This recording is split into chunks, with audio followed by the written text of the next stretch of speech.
Wait, did I just flash you? She's got a solar-powered life. Well, I have a concussion and I'm not allowed to do anything, so I'm going to make a pleather circle skirt because screw everything, that's why. Alright, it is Present Maya explaining how in the heck I actually did this, because Concussed Maya did not take very much footage at all because I wasn't allowed to look at screens while I had the concussion, and it's very hard to film on your phone when you can't, like, look at your phone. So I basically just went through the motions, cut out a circle skirt, and I made my waistband really, really thick for some reason, and I went with it.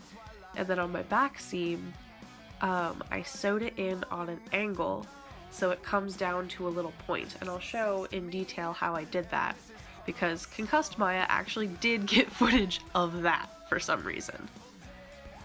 Part of the reason why this angle is so important is because if you sew just a straight line there, you wind up with a weird lump and your zipper installation is really hard. So you want to have a nice smooth line in your back seam. And then that also creates this angle, and you can cinch it into your waist measurement really, really nicely.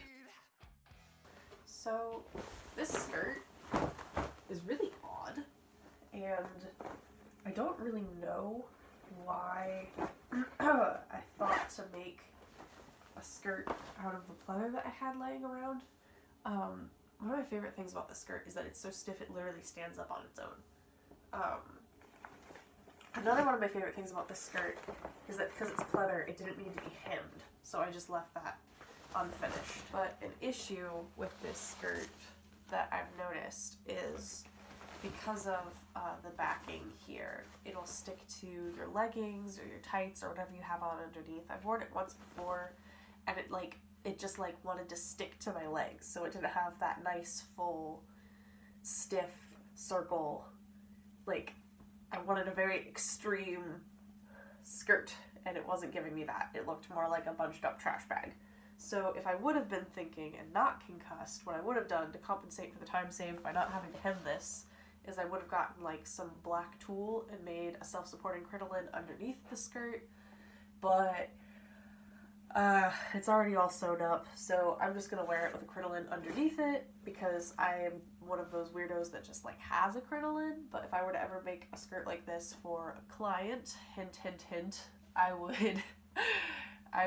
put a self-supporting crinoline in and put a nice lining in it so that, they can walk around comfortably and their skirt would look bomb. Well, I didn't do very good explaining my process, but the finished product is actually really cool. I mean, I've worn it a lot. It's actually pretty versatile for my eclectic wardrobe, and I really love it. The only awkward thing is it takes up a lot of space. But y'all can just deal with my man-spreading skirt because I'm pretty gosh darn happy.